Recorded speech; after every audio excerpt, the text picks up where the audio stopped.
મોરબીમાં સ્થાનિકો વિવિધ પ્રશ્નોનો સામનો કરી રહ્યા છે, જે અંગે રજૂઆતો પણ કરવામાં આવતી હોય છે, જેમાં સ્થાનિકો રોડ, રસ્તા, ગટર તેમજ પાણી જેવી સુવિધાઓ અંગે રજૂઆતો કરતા હોય છે, જેથી મોરબી નગરપાલિકામાં અઠવાડિયાના જુદા જુદા દિવસોમાં collector, chief officer, regional commissioner તેમજ ધારાસભ્ય સહિતના નેતાઓ હાજર રહી આ પ્રશ્નો સાંભળશે તેવો નિર્ણય કરવામાં આવ્યો હતો, જે અનુસંધાને મોરબી નગરપાલિકા ખાતે ધારાસભ્ય કાંતિ અમૃતિયા તેમજ ચીફ ઓફિસર ધાર્મિક ડોબરિયા સહિત મોરબી નગરપાલિકાના પદાધિકારીઓ અને અધિકારીઓ ઉપસ્થિત રહ્યા હતા અને લોકોના પ્રશ્નો સાંભળ્યા હતા। અત્યારે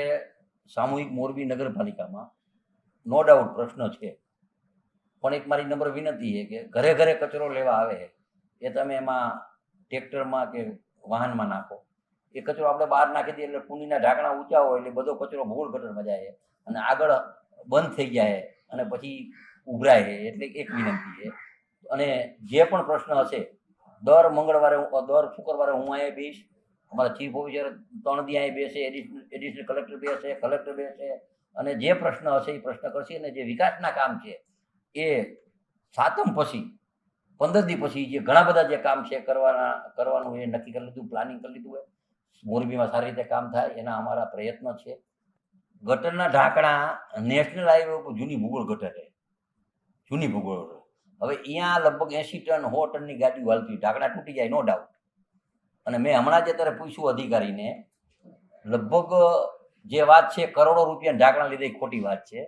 એ અધિકારી કેટલાના રૂપિયાના જવાબ ઢાંકણા લીધે એ કાગળ સાથે દેશે, કાગળ સાથે,